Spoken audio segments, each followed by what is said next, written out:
आंध्र प्रदेशातून गांजाची तस्करी करणाऱ्या आंतरराज्य टोळीला कल्याण पोलिसांनी केली अटक. 40 लाखांचा ऐवज जप्त. आंध्र प्रदेशातील विशाखापट्टणम इथून गांजा आणून तो महाराष्ट्राच्या विविध भागात तस्करीच्या मार्गाने विकणाऱ्या एका आंतरराज्य टोळीला कल्याण पोलीस उपायुक्तांची विशेष कारवाई पथक आणि खडकपाडा पोलिसांच्या पथकानं संयुक्तपणे अटक केली आहे. या टोळीत एकूण 13 जण आहेत. त्यांच्याकडून 28,75,000च्या गांजासह एकूण 70 लाखांचा विविध प्रकारचा ऐवज पोलिसांनी जप्त केलाय. मागील 25 दिवसांपासून खडकपाडा पोलीस आणि पोलीस उपायुक्त अतुल झेंडे यांच्या विशेष कारवाई पथक या टोळीचा माग घेत होते. कल्याण डोंबिवली शहर नशामुक्त करण्याचं जोरदार अभियान गेल्या वर्षीपासून उपायुक्त झेंडे यांनी कल्याण डोंबिवली परिसरात सुरू केले. या कारवाईत गांजा, अंमली पदार्थ तस्करांचे अड्डे नेस्तानाबूत करण्यात आले आहेत. तरीही कल्याण डोंबिवली शहर परिसरात गुप्तपणे गांजाची विक्री होत असल्यानं पोलीस दलात अस्वस्थता होती. या गांजा तस्करीचे मूळ शोधण्याचा प्रयत्न पोलीस पथक करत होते. 2 ऑगस्ट रोजी कल्याण जवळील आंबिवली रेल्वे स्थानक भागात बनेली रस्त्यावर गस्त घालत असताना उपायुक्त झेंडे यांचं विशेष पथक आणि खडकपाडा पोलिसांचं संयुक्त पथक गस्त घालत होतं. यावेळी त्यांना एका वाहनाच्या संशयास्पद हालचाली आढळल्या. पोलिसांनी या वाहनाची झडती घेतली. यामध्ये गांजाचा साठा आढळून आला. या प्रकरणी पोलिसांनी 3 जणांना अटक केली होती. त्यांच्या विरुद्ध खडकपाडा पोलीस ठाण्यात गुन्हाही दाखल करण्यात आला होता. या गुन्ह्याचा तपास करताना आंबिवलीत अटक करण्यात आलेल्या 3 इसमांनी दिलेल्या माहितीच्या आधारे पोलिसांनी बदलापूर, ठाणे, सोलापूर येथून आंध्र प्रदेशातील विशाखापट्टणम पर्यंत तपास केला. या तपासात या शहरांमधील गांजा तस्कर अटक केले. आंध्र प्रदेशातील विशाखापट्टणम शहरातील दुर्गम जंगल भागात गांजाची शेती केली जात होती. या शेतीमधील गांजा महाराष्ट्रात गुप्त मार्गाने तस्कर विक्रीसाठी आणत होते, असं उपायुक्त झेंडे यांनी सांगितलं. विशाखापट्टणम भागातून शहर भागात गांजा आणताना पोलिसांच्या नजरेत येऊ नये म्हणून तस्कर या भागात वॉकीटॉकीचाही वापर करत होते. या 13 तस्करांकडून 28,75,000चा गांजा, रिव्हॉल्वर, जिवंत काडतूस, वॉकीटॉकीचे 2 संच, 5 तस्करीसाठी वापरलेली वाहनं आणि रोख रक्कम जप्त करण्यात आली आहे. बाबा शेख, गुफरान शेख, सुनील राठोड, आझाद शेख, शुभ भंडारी, सोनू सय्यद, आसिफ शेख, प्रथमेश नलावडे, रितेश गायकवाड, अंबादास खामकर, आकाश भिताडे, योगेश जाधव अशी अटक केलेल्या आरोपींची नावं आहेत.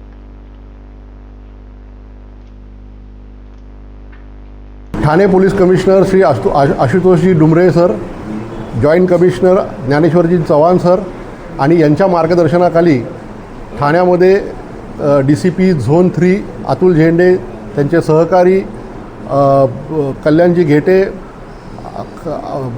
खडकपाडा पोलीस स्टेशनचे PI डॉक्टर वाघमोडे यांच्या अंतर्गत यांच्या टीमनी ठाणे शहर, सोलापूर शहर, पुणे शहर, मुंबई शहर या सर्व ठिकाणी विशाखापट्टणम येथील जंगलामधून गांजा आणून इथे डिस्ट्रीब्युशन करतात. आणि हे डिस्ट्रीब्युशन करण्याचं जे चॅनल आहे हे पूर्ण चॅनल आम्ही ताब्यात घेतलेलं आहे. एकंदरीत 13 आरोपींना आम्ही ताब्यात घेतलेलं आहे आणि त्यातल्या 4 आरोपींना आम्ही वायझॅक इथली जंगलातून ताब्यात घेतलेलं आहे. आमच्या टीमनी तिथे जाऊन 1800 किलोमीटर इथून जाऊन तिथल्या जंगलामध्ये जाऊन ही जे जंगलामध्ये कम्युनिकेशनचं साधनं नाही, तिथं रेंज नाही, तर ही टोळी जी आहे ही टोळी तिथे वॉकीटॉकीचा वापर करत होती.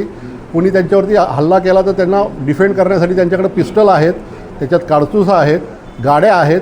अशी सुसज्ज जी टोळी आहे ही आमच्या इथले आमची जी टीम गेलेली होती, आमच्या 4 टीम होत्या. त्या 4 टीमनी एकाने सोलापूरमध्ये, एकाने अकलूजमध्ये, एकाने विशाखापट्टणममध्ये, काही लोकांनी इथे ठाण्यामध्ये, कल्याणमध्ये अतिशय चांगल्या प्रकारे काम करून 13 आरोपी अटक केलेत आणि जवळजवळ 70 लाखाचा माल आम्ही जप्त केलेला आहे. त्यामध्ये 115 किलोग्रॅम गांजा आणि वॉकीटॉकी सेट, पिस्टल, त्याचबरोबर गाड्या, हे एवढा मुद्देमाल आम्ही जप्त केलेला आहे. त्यामध्ये लोकल जे चॅनल आहेत त्यांचे चॅनल जे आहेत त्यांचे की मुंब्रा आहे, बदलापूर आहे, अंबरनाथ आहे, कल्याण आहे, शिळफाटा आहे, या ठिकाणी विकणारे जे त्यांचे रिटेलर्स आहेत यांनाही आम्ही अटक केलेलं आहे. असं एकंदरीत 13 आरोपींना आम्ही अटक केलेलं आहे आणि माननीय CP साहेबांच्या मार्गदर्शनाखाली ठाणे पोलिसांनी अतिशय सुंदर कामगिरी केलेली आहे. श्री गणेशाची कृपादृष्टी सगळ्यांवर राहो. श्री गणेशाच्या कृपेने ठाणे महापालिकेची कीर्ती कायम वृद्धिंगत हो अशी प्रार्थना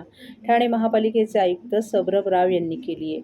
ठाणे महापालिका कर्मचारी गणेशोत्सव मंडळाच्या गणेश मूर्तीचं पूजन पालिका आयुक्त राव आणि त्यांच्या पत्नी प्रियंका राव यांनी केलं. राव यांचे सुपुत्र अंजनेय, भाचे अविनाश आणि अनुराग शाह हे देखील या पूजेला उपस्थित होते. ठाणे महापालिका कर्मचारी गणेशोत्सव मंडळाचं यंदाचं हे 43वं वर्ष आहे. मंडळाचे अध्यक्ष असलेल्या महापालिका आयुक्त यांनी गणेशोत्सवाच्या सर्व ठाणेकरांना यावेळी शुभेच्छा दिल्या.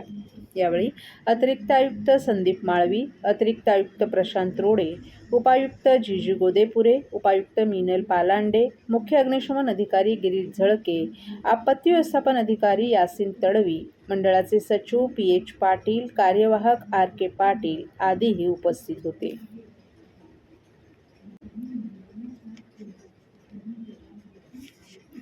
आगामी महापालिका निवडणुकांच्या पार्श्वभूमीवर ठाकरे बंधू एकत्र येणार हे निश्चित मानलं जात आहे.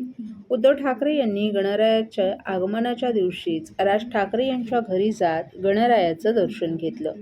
राज आणि उद्धव ठाकरेंची जवळीक वाढत असताना उपमुख्यमंत्री एकनाथ शिंदे यांची अडचण वाढण्याची शक्यता आहे.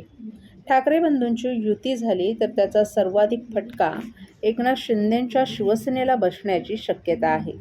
मुंबईमधील त्यांची मराठी मतं त्यांच्यापासून दुरावण्याची शक्यता आहे. त्यातच शिंदेंचा बालेकिल्ला असलेल्या ठाणे जिल्ह्यात त्यांना घेरण्याचा प्लॅन राज ठाकरे यांनी केल्याची चर्चा आहे. राज ठाकरे हे 30 ऑगस्ट रोजी ठाण्याच्या दौऱ्यावर जाणार आहेत. ठाणे शहरातील CKP हॉल येथे ते मनसे कार्यकर्ते आणि पदाधिकाऱ्यांना मार्गदर्शन करतील. त्यामुळे ठाणे महापालिका निवडणुकीची रणनीती ते या मेळाव्यात निश्चित करण्याची शक्यता आहे. ठाकरे बंधूंची युती झाल्यास ज्या प्रकारे मुंबईत शिंदेंना फटका बसण्याची शक्यता आहे, तसंच ठाण्यात देखील शिंदेंची अडचण वाढण्याची शक्यता वर्तवली जात आहे. त्यामुळे या मेळाव्यात राज ठाकरे नेमका विजयाचा काय मंत्र देतात याची उत्सुकता मनसे पदाधिकाऱ्यांमध्ये लागून राहिली आहे. आगामी महापालिका निवडणुकीच्या दृष्टीनं राज ठाकरे हे ॲक्शन मूडवर असून सर्वप्रथम त्यांनी मनसे नेते पदाधिकारी यांचे नाशिकमधील इगतपुरी येथे शिबिर घेतलं. या शिबिराविषयी माध्यमांमध्ये काहीच बोलू नये अशा सूचना देखील त्यांनी पदाधिकाऱ्यांना दिल्या होत्या. त्यानंतर त्यांनी मुंबईत देखील पदाधिकाऱ्यांना सूचना देत आगामी महापालिकेसाठी उद्धव ठाकरेंसोबत युतीचे संकेत दिले होते. आता ते ठाण्यामध्ये शिबिर घेणार आहेत. या शिबिरातून ते ठाणे, कल्याण, डोंबिवली महापालिकेची रणनीती निश्चित करण्याची शक्यता आहे. घोडबंदर महामार्गावरील सेवा रस्ते जोडणीचं काम जोपर्यंत पूर्ण होत नाही तोपर्यंत 31 डिसेंबरपर्यंत अवजड वाहनांना रात्री 12 वाजेपर्यंत बंदी घालण्यात यावी असे आदेश राज्याचे परिवहन मंत्री प्रताप सरनाईक यांनी दिले होते. मात्र घोडबंदर मार्गावर अवजड वाहनांना बंदी घालणं शक्य नसल्याचं वाहतूक विभागाच्या वतीनं स्पष्ट करण्यात आलं आहे. अवजड वाहनांना बंदी घालून या वाहनांना पर्यायी मार्ग नसल्याचं या विभागाचं म्हणणं आहे. तर भिवंडीमध्येही या वाहनांना विरोध होत असल्यानं परिवहन मंत्र्यांनी दिलेल्या आदेशाची अंमलबजावणी करणं अशक्य असल्याने दररोजच्या वाहतूक कोंडीतून ठाणेकरांची सुटका नाहीच या निमित्तानं समोर आले. घोडबंदर मार्गावरील प्रकल्पांचा आढावा घेण्यासाठी प्रताप सरनाईक यांनी ठाणे महापालिकेत नुकतीच एक महत्त्वाची बैठक आयोजित केली होती. या बैठकीला MMRDA, ठाणे महापालिका आणि वाहतूक विभागाचे अधिकारी देखील उपस्थित होते. ठाणे, मुंबई, नवी मुंबई, पालघर आणि गुजरात भागातील वाहतुकीसाठी घोडबंदर हा मार्ग महत्त्वाचा मानला जातो. या मार्गावरून अवजड वाहनांसह स्थानिक रहिवाशांच्या वाहनं याच मार्गावरून प्रवास करतात. या मार्गावर मुख्य आणि सेवा रस्ते जोडणी तसंच मेट्रो प्रकल्पाचं काम अशी एकाच वेळी कामं सुरू असल्यानं महामार्ग अरुंद झालाय. त्यामुळे या मार्गावर दररोज वाहतूक कोंडी होत आहे. त्यातच गायमुख रस्त्याची दुरावस्था आणि डोंगर भागातून वाहून येणारं पावसाचं पाणी यामुळे या कोंडीत भर पडते.